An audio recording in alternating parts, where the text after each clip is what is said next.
Ya Ghaniyu ya Hamid, ya Mubdi'u ya Mu'id, ya Rahimu ya Wadud, aghnini bihalalika an haramik wa bita'atika an maksiatika bifadlika amman siwa. Nah, berapakah? 10 kah? 7 kah? 100 kah? Makin bagus lagi. Asal setiap imbah Jumat bacaan itu baca, nah, pasti hidup kada akan berhajat kepada manusia, dan Allah berikan dia rezeki tanpa disangka-sangka, tanpa dikira-kira.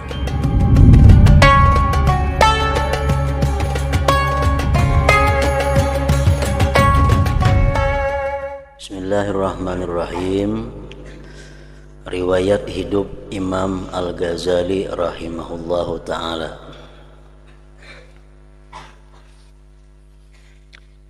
Imam Al-Ghazali rahimahullahu ta'ala adalah di antara tokoh pemikir Islam yang ulung dan telah mendapat gelaran di kalangan kaum muslimin sebagai Hujjatul Islam.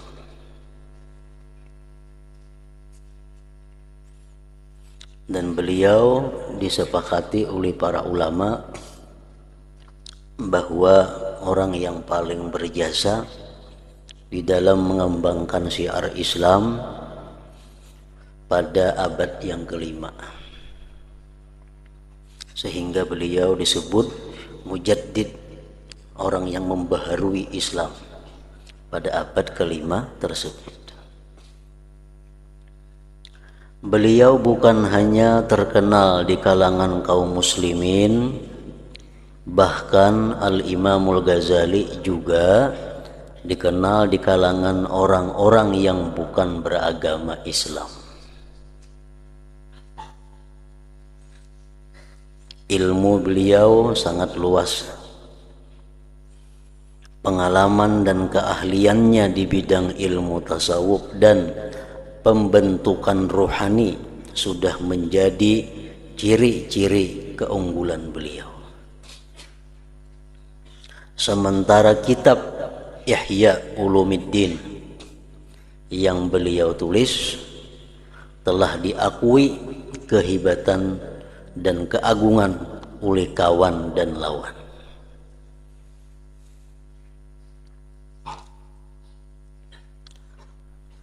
Nama beliau yang sebenarnya ialah Muhammad bin Muhammad bin Muhammad Abu Hamid Al-Ghazali At-Tusi.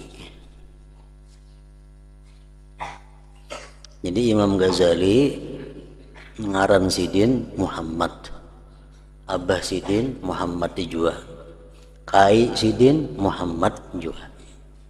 Sidin ada punya anak ngarannya Hamid, lalu sidin dikiau orang, dipanggil orang Abu Hamid, abahnya Hamid.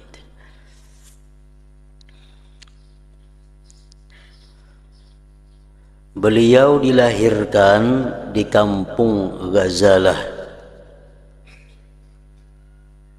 di kawasan Tus. Tus sebuah bandar, sebuah kota yang ada di utara Iran.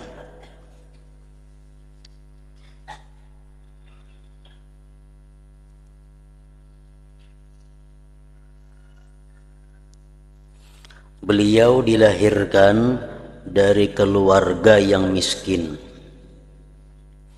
tetapi sangat kuat beragama. Oleh karena orang tuanya meninggal dunia ketika Imamul Ghazali masih kecil, maka terpaksa beliau menghadapi bermacam-macam kesusahan dan cobaan. Namun kesusahan dan getir pahit yang beliau alami di dalam usaha mencari ilmu di waktu kecil ini sangat banyak memberikan pengalaman kepada kehidupan beliau di masa tua.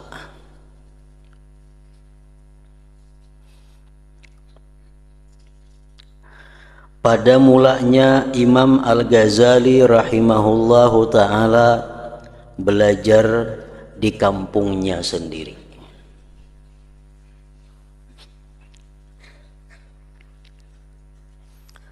Maka pada tahun 488 Hijriah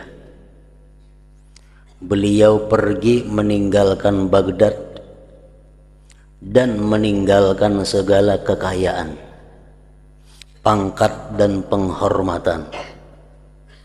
Untuk seterusnya beliau melazimi diri mempelajari ilmu tasawuf dan penyucian jiwa. Jadi Imam Ghazali ini sebelum beliau dikenal sebagai seorang ahli tasawuf, beliau dulunya dikenal sebagai orang yang ahli di dalam bidang ilmu fikih.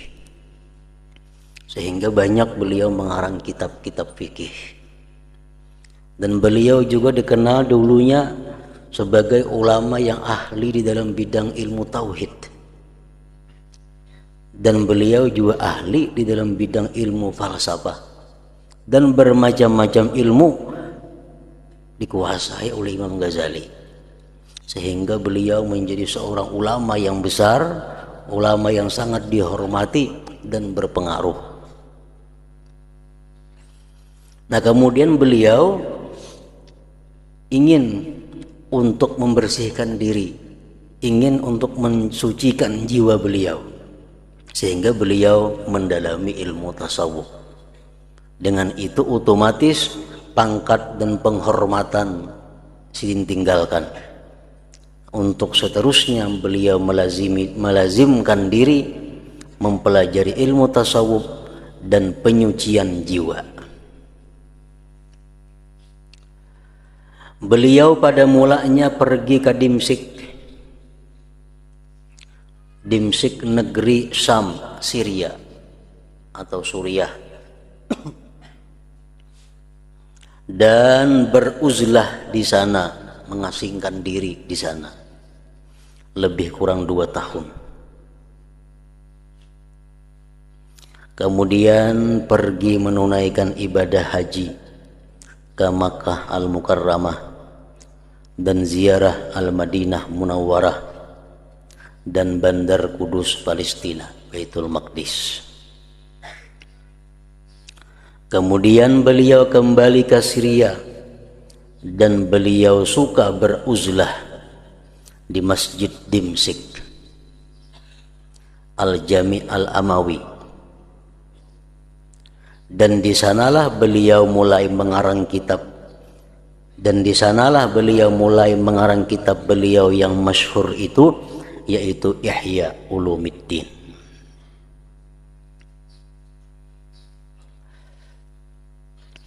Di dalam kitab manakib sejarah-sejarah hidup daripada Al-Imam Al-Ghazali, bahwa beliau ini merupakan salah seorang yang ahli dalam berbagai bidang ilmu dan tidak diragukan kehebatan ilmu beliau. Namun tidak sedikit pula ulama-ulama, imam-imam muslimin yang tidak menyenangi dengan beliau. Dan itu adalah sesuatu hal yang biasa. Karena beliau pun bagaimanapun hebatnya Imam Al-Ghazali, tetap beliau merupakan seorang manusia yang tidak terlepas daripada kesalahan dan kekhilafan. Karena beliau bukan seorang nabi, bukan seorang rasul yang pasti suci daripada dosa, suci daripada kesalahan.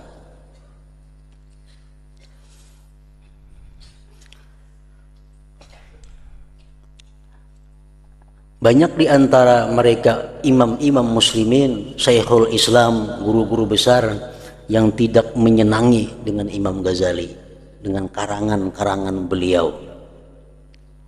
Di situ disebutkan antara lain yang sangat terkenal adalah Qadhi Iyad. Qadhi Iyad ini salah seorang ulama besar. Beliau sangat tidak senang dengan karya Imam Ghazali, terutama Ihya Ulumuddin, sehingga beliau berfatwa agar membakar membakar kitab Ihya Ulumuddin. Beliau memberikan fatwa kepada umat bahwa siapa-siapa yang ada punya kitab Ihya Ulumuddin supaya dibakar. Tercatat lagi dalam sejarah bahwa yang sangat anti dengan Imam Ghazali itu ada juga ulama besar, Syekhul Muslimin juga, Ibnu Abdillah Al-Maziri. Ada lagi disebut Ibnul Qayyim Al-Jauziyah. Itu tokoh-tokoh ulama yang mana mereka itu tidak sepaham, tidak sependapat dengan apa yang diutarakan, difatwakan oleh Imam Al-Ghazali rahimahullah ta'ala. Dan itu adalah merupakan hal yang biasa di dalam Islam ini. Imam Syafi'i, imam mujtahid yang kealimannya sudah diakui oleh dunia, Imam Syafi'i pun banyak ditantang, dikritik oleh para ulama-ulama yang lainnya. Demikian pula imam-imam yang lainnya.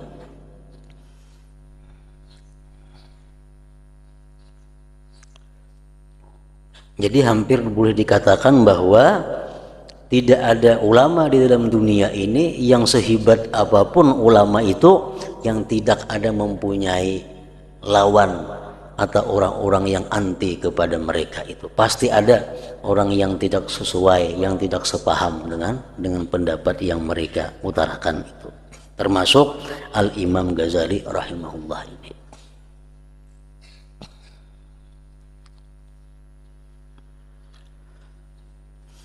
Namun banyak pula, tidak sedikit, bahkan boleh dikatakan mayoritas, kebanyakan para ulama-ulama itu sepaham, sepakat dan mengakui apa yang dikatakan, apa yang ditulis, apa yang difatwakan oleh Imam Ghazali.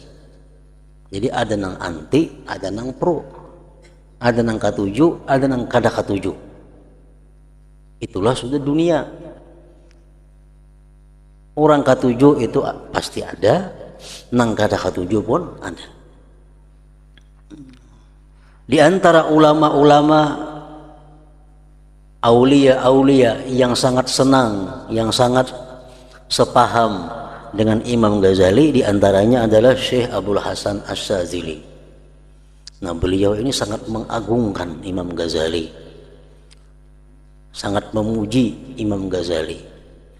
Bahkan Syedin sampai menganggap bahwa Imam Ghazali itu merupakan salah seorang di antara manusia yang patut untuk dijadikan tawasul, untuk dijadikan perantara kita kepada Allah Subhanahu wa ta'ala. Jadi Imam Abdul Hasan Asy-Syadzili mengatakan, man kanat lahu minkum hajah ilallah falyatawassal bil Ghazali. Man kanat lahu minkum hajatun ilallah falyatawassal bil Ghazali. Ujar Sidin, barang siapa ada di antara kalian punya hajat kepada Allah, hendaklah dia bertawassul kepada Imam Al-Ghazali. Niscaya hajat itu akan ditunaikan oleh Allah Subhanahu wa ta'ala.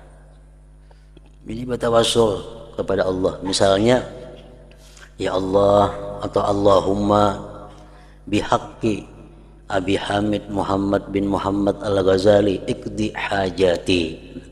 Contoh tawassul. Ya Allah, dengan hak Abi Hamid Muhammad bin Muhammad Al-Ghazali ikdi hajati, tunaikan hajatku. Itu ngarannya bertawassul kepada Allah melalui Al-Imam Al-Ghazali. Ada lagi ulama yang sangat senang, yang memuji Al-Imam Al-Ghazali. Di antaranya adalah Al-Qutub Al-Yaman Ismail bin Muhammad Al-Hadrami. Beliau berkata, ujar Sidin, Sayyiduna Muhammad ibni Abdillah sallallahu alaihi wasallam Sayyidul Mursalin. Nabi Muhammad bin Abdillah itu merupakan penghulunya para rasul. Wa Sayyiduna Muhammad bin Idris Asy-Syafi'i Sayyidul Mujtahidin. Bermula Muhammad bin Idris Imam Syafi'i itu merupakan penghulunya imam-imam mujtahid. Wa Sayyiduna Muhammad bin Muhammad Al-Ghazali Sayyidul Musannifin. Dan penghulu kita Muhammad bin Muhammad Imam Ghazali itu merupakan penghulunya para pengarang kitab, Sayyidul Musannifin. Di antara yang memuji kepada Imam Ghazali lagi antara lain adalah kebanyakan daripada tokoh-tokoh mazhab Maliki, tokoh ulama dari kalangan mazhab Imam Malik. Mereka mengatakan an-nasu fi fadli ulumil Ghazali. Manusia itu seluruhnya adalah hanya merupakan sisa daripada ilmunya Imam Ghazali. Artinya kita nih, semua kitab yang kita pelajari ini itu merupakan labihannya daripada ilmu Imam Al-Ghazali rahimahullahu ta'ala. Artinya apa? Sebagian besar ilmu itu ada pada diri Imam Al-Ghazali rahimahullah ta'ala.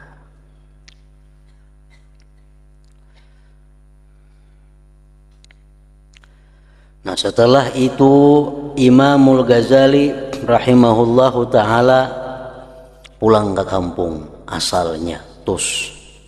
Saya sudah sering mengembara ke Baghdad, ke Irak, naik haji ke Makkah, Madinah, ke Palestina, ke Syria tadi.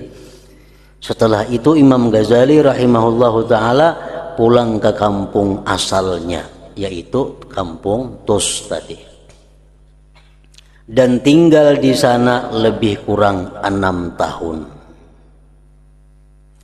Kemudian pada tahun 499 Hijriah, beliau diminta oleh Fakhrul Malik, anak Nizamul Malik, supaya beliau dapat mengajar di madrasah Nizamiyah yang ada di Naisabur. Naisabur itu wilayah yang luas, termasuk Iran juga, masih dalam wilayah Iran. Oleh karena Imam Ghazali rahimahullahu ta'ala memandang bahwa beliau bukan hanya diciptakan untuk membimbing dirinya sendiri, tetapi juga untuk membimbing orang ramai, maka beliau bersedia memenuhi panggilan Fakhrul Malik untuk mengajar di Madrasah Nizamiyah Naisabur. Berangkat pulang sidin ke Naisabur dan ikut bergabung untuk mengajar ilmu di Madrasah Nizamiyah Naisabur. Dan pada tahun 500 Hijriah telah terjadi pembunuhan terhadap Fakhrul Malik dan terjadi kekacauan di dalam negeri. Maka Imamul Ghazali rahimahullahu ta'ala memilih untuk pulang ke kampung asalnya di Tus. Lalu beliau mengasaskan, membangun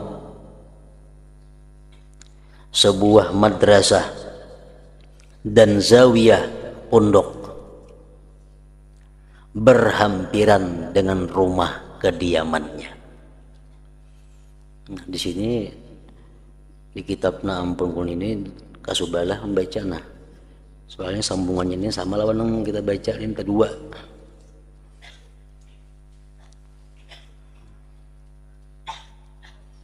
Mungkin di pondok sendiri sebelahnya itu. Di sini sendiri juga tadi. Ini sambungannya di sebelah sini.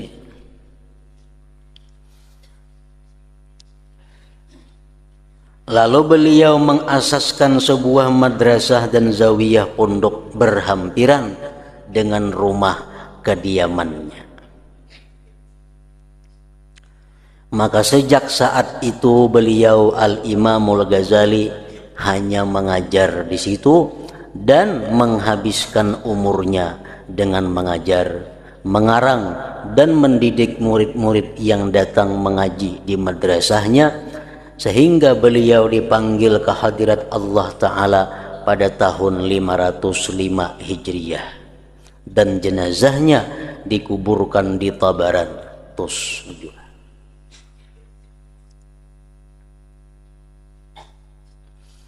Di dalam kitab manaqib yang lain tentang Imam Ghazali disebutkan pula adalah untuk mengetahui karamah-karamah beliau. kemuliaan-kemuliaan yang diberikan Allah kepada beliau sebagai tanda bahwa beliau termasuk aulia Allah Ta'ala. Di dalam kitab manaqib yang lain disebutkan ada salah seorang ulama besar yang bernama Abu Abdullah bin Zain. Abu Abdullah bin Zain ini suatu hari, si ulama ini satu hari membaca kitab, yang kitab itu isinya adalah mengkritik Imam Ghazali. Kitab itu isinya mencela Imam Ghazali. Begitu Sidin baca kitab tadi, Pak Umiyah, buta mata Sidin. Dibacanya kitab yang mencaci maki Imam Ghazali. Begitu membaca, buta. Lalu Syekh Abu Abdullah bin Zain ini sujud kepada Allah. Begitu buta, langsung Sidin sujud kepada Allah dan memohon kepada Allah agar dikembalikan matanya supaya bisa melihat. Dan beliau bersumpah kepada Allah tidak akan lagi membaca kitab yang anti kepada Imam Ghazali. Akhirnya faradallahu alaihi basarahu, Allah kembalikan kepadanya penglihatannya. Begitu bersumpah bahwa ya Allah, demi Allah aku akan membaca lagi kitab-kitab yang mencela Imam Ghazali. Akhirnya beliau dapat melihat kembali. Salah satu di antara karamah Imam Ghazali. Nah, ada lagi disebutkan karamah Imam Ghazali adalah salah seorang ulama besar di Maghribi, Maroko. Nah, si ulama ini sangat tidak senang kepada Imam Ghazali, sangat tidak senang kepada kitab Ihya Ulumuddin, mencaci maki kepada Imam Ghazali. Lalu akhirnya si ulama besar ini mengeluarkan fatwa bahwa besok setelah hari Jumat, setelah sembahyang Jumat, semua yang punya kitab Ihya agar dikumpul di depan masjid dan untuk dibakar bersama-sama. Nah, pada malam Jumat itu si ulama besar ini bermimpi bertemu dengan Rasulullah Sallallahu Alaihi Wasallam. Dalam mimpinya itu ada juga di situ hadir Imam Ghazali rahimahullah ta'ala. Nah, lalu Imam Ghazali di dalam mimpinya si ulama tadi melapor kepada Rasulullah, wahai Rasulullah, nah ini ulama si Fulan bin Fulan ini sangat mencela kepada ulun, sangat mencaci maki kepada ulun, sangat menghina kepada kitab karangan ulun. Nah, akhirnya Nabi kita mengambil tungkat, Sidin pukul si ulama tadi beberapa kali, pukul di belakang. Begitu bangun daripada guringnya, si ulama tadi melihat ke belakang, ada bekas pukulannya sebanyak 5 pukulan di belakang bebalar, bekas dipukul Nabi pada malam tadi. Nah, akhirnya si ulama tadi bertobat kepada Allah dan mencabut fatwanya tentang membakar kitab Ihya. Akhirnya beliau menjadi orang yang sangat senang, menjadi orang yang sangat setuju kepada Al-Imam Ghazali rahimahullahu ta'ala. Nah, itu karamat-karamat yang diberikan Allah yang membuktikan bahwa Imam Ghazali adalah merupakan salah seorang di antara kekasih atau aulia Allah Subhanahu wa ta'ala.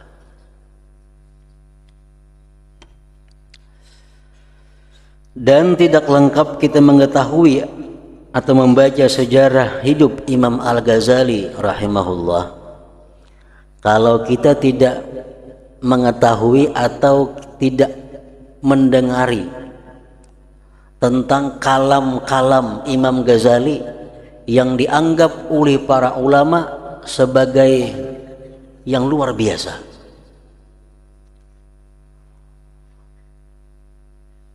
Kada lengkap kita membaca satu manaqib Imam Ghazali kalau kita kada sempat, kada mengetahui apa-apa kata-kata mutiara yang keluar dari mulut Imam Ghazali yang dianggap oleh ulama-ulama sebagai kata-kata yang tidak ada sebelumnya. Nah, seperti perkataan Al-Imam Ghazali rahimahullah. Ujar Imam Ghazali mengatakan, man fatahul lihaq bidarajatil akabir biddin lam yafuthu sawabu hubbihi lahum mahma ahabba dhalik. Nah, ini kalam perkataan Imam Ghazali yang dimasukkan oleh para ulama di dalam manaqibnya. Man fatahul lihaq bidarajatil akabir fid din lam yafuthu sawabu hubbihi lahum mahma ahabba dzalik. Artinya barang siapa keluputan akan dia mendapati atau menghubungi dengan derajat orang-orang yang besar pada agama. Imam Ghazali, kalau kita sampai ke derajat sidin, ada akan bisa sampai ke derajat sidin.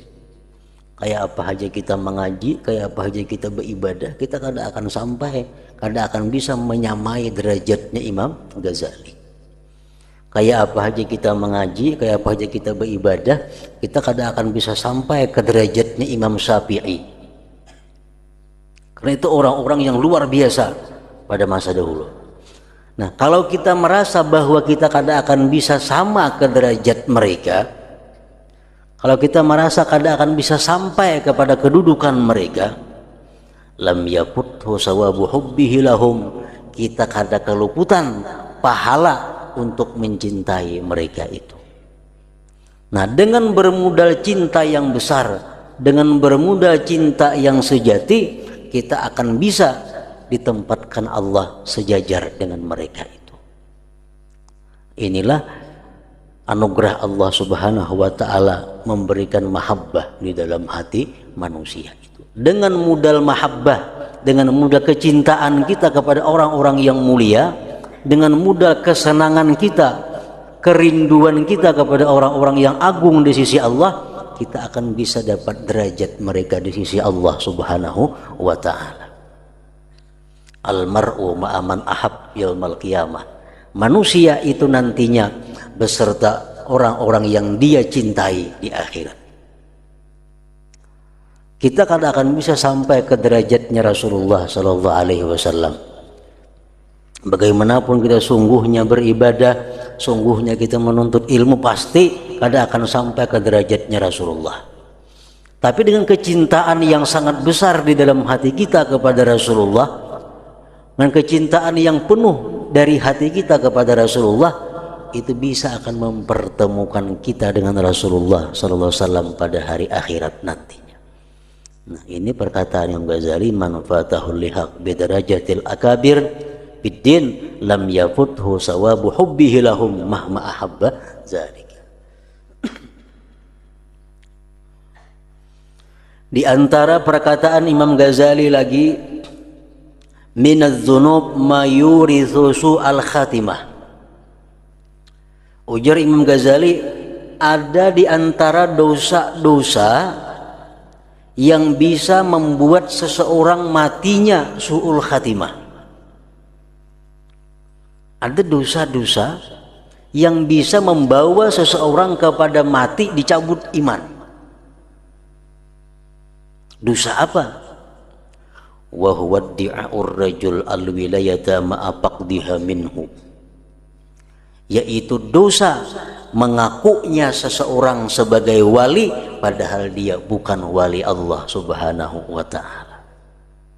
Kita ini merasa dalam diri, aku ini wali, merasa diri aku ini wali padahal ada wali. Nah, ini satu dosa yang besar yang mengakibatkan nantinya bahwa dia mati su'ul khatimah. Apa merasa misalnya bila berdoa kabul, berdoa kabul 5-4 kali sudah berdoa kabul, bah wali juga aku nih, sudah wali aku nih. Padahal kadang mesti wali doa kabul nih tuh. Orang kafir kan mau dikabulkan Tuhan doanya karena lanjuran dari Allah. Orang yang banyak dosa, orang yang durjana, mau aja doanya dikabulkan Allah karena Allah marah kepadanya, dilanjur.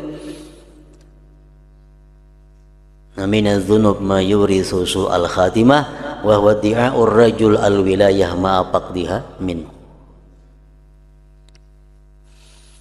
Di antara perkataan Imam Ghazali yang dianggap sesuatu yang luar biasa oleh para ulama-ulama adalah antara lain pula, mahma ra'aital ulama yataghayyarun wa yatahasadun wa la yata'anasun fa'lam annahum mushtarawul hayatad dunya bil akhirah fahum khasirun. Mahma ra'aital ulama yataghayyarun, bila mana engkau sudah melihat ulama itu saling cemburu, bila mana engkau melihat ulama itu saling cemburu, artinya apa? Ulama itu cemburu.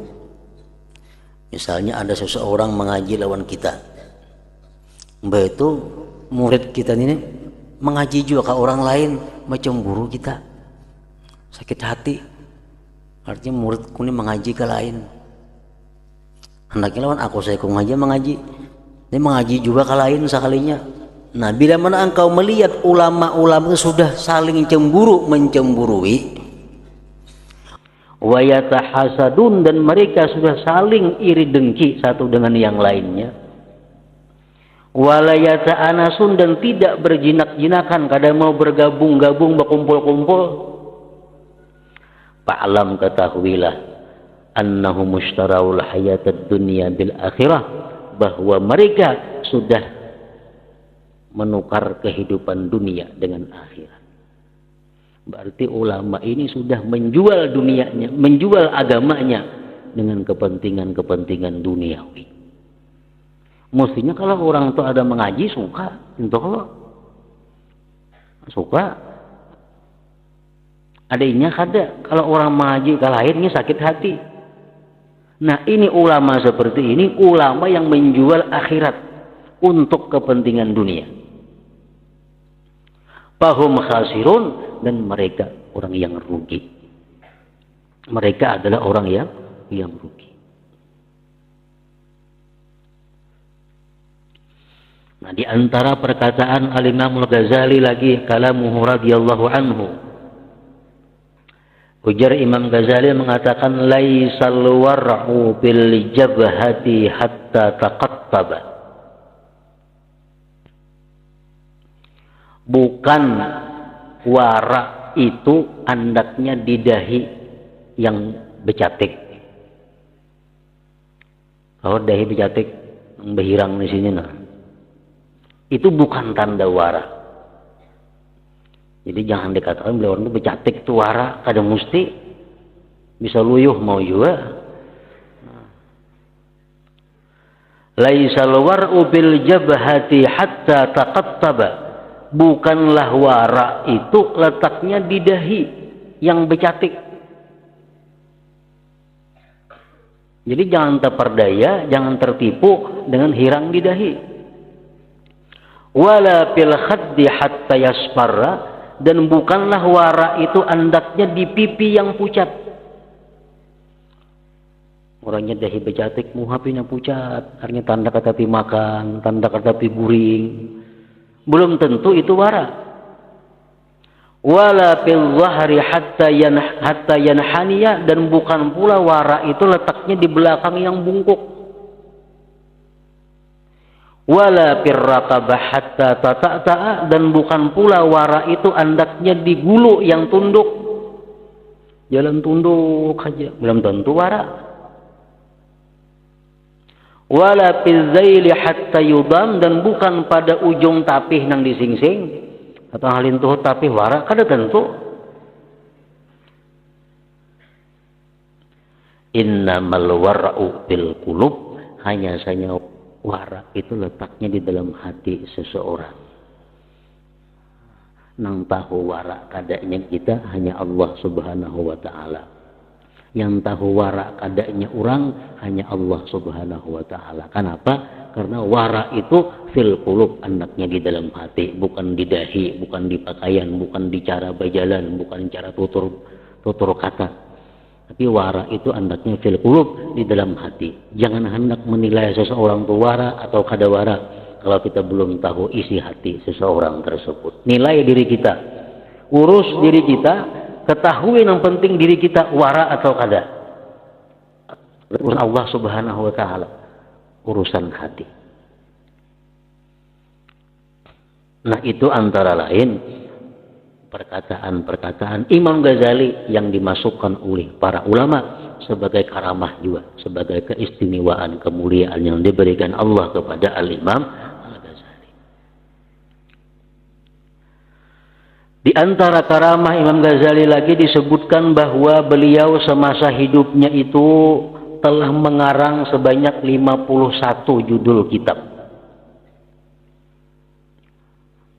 Semasa hidupnya Imam Ghazali, umur Sidin kurang lebih 55 tahun. Umur beliau kurang lebih 55 tahun, mengarang kitab 51 judul. Sejudul itu kada mesti sebiji, sejilid. Ada yang sejudul 4 jilid, ada yang satu judul 10 jilid, ada yang satu judul 2 jilid. Sehingga para ulama menghitung umur Imam Ghazali dengan kitab yang dikarang, dihitung oleh para ulama sejak lahir Imam Ghazali sampai Sidin wafat, Sidin mengarang kitab 4 lembar sehari. Dibagi umur Sidin tuh 55 tahun lawan jumlah lembaran karangan Sidin. Jadi sehari Sidin 4 lembar mengarang kitab.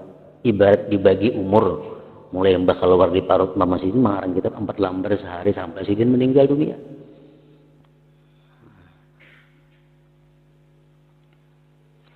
Nah, itu sebagian daripada karamah-karamah Al-Imam Ghazali rahimahullah.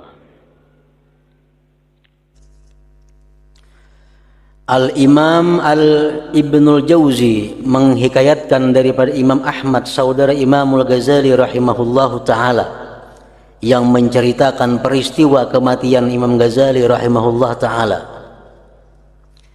Berkata Imam Ahmad dan sanak Imam Ghazali, Imam Ahmad Al-Ghazali, berkata Imam Ahmad tersebut setelah terbit fajar hari Senin 14 Jamadil Akhir tahun 505 Hijriah, saudaraku Imam Ghazali berwudu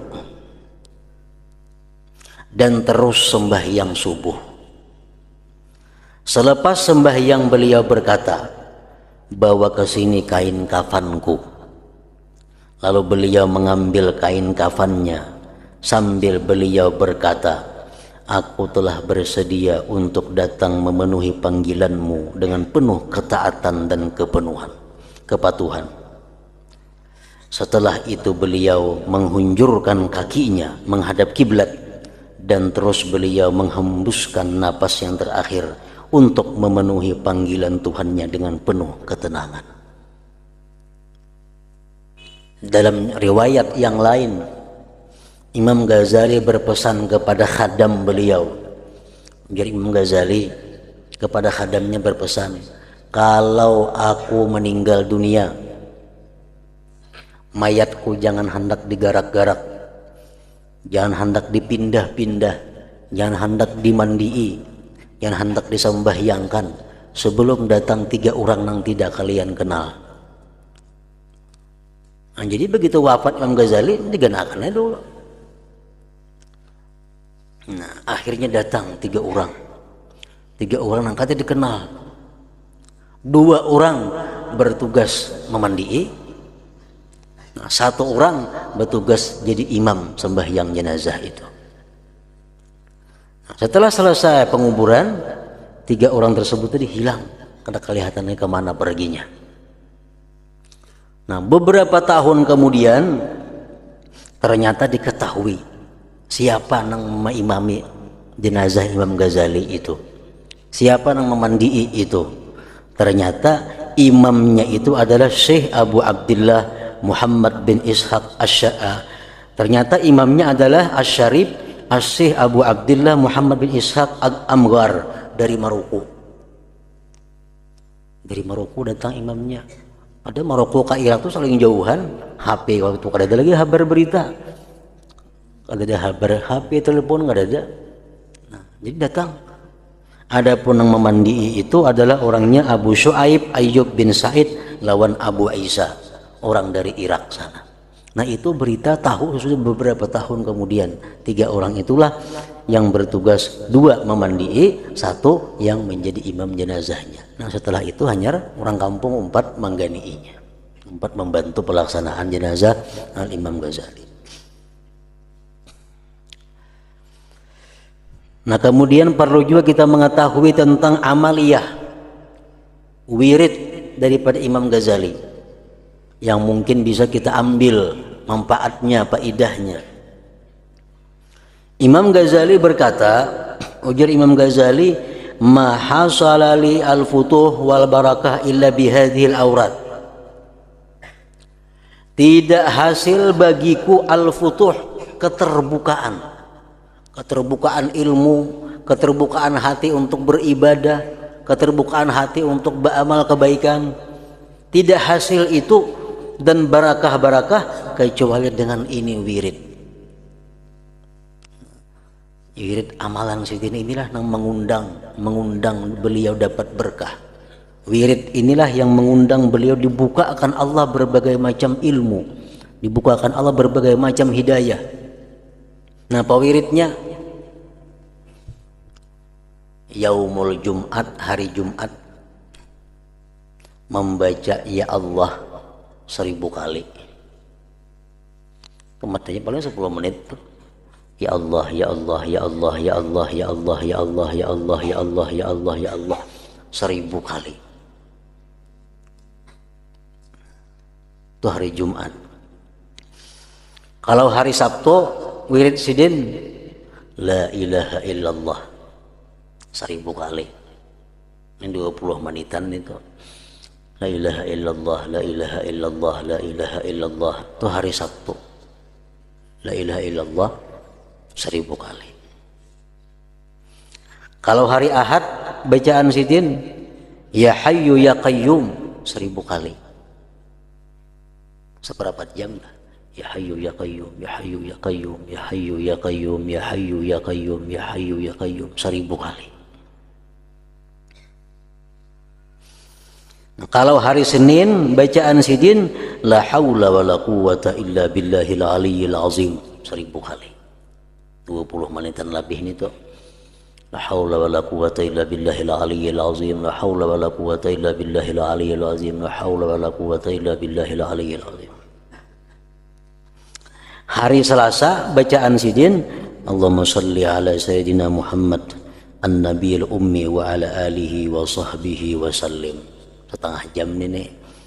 Allahumma salli ala sayyidina Muhammad an-nabiyil ummi wa ala alihi wa sahbihi wa sallim 1000 kali. Hari Rabu astaghfirullahalazim 1000. Tomat aja itu astaghfirullahalazim, astaghfirullahalazim, astaghfirullahalazim 1000. Hari Kamis subhanallahil azim wa bihamdi, subhanallahil azim wa bihamdi, subhanallahil azim wa bihamdi.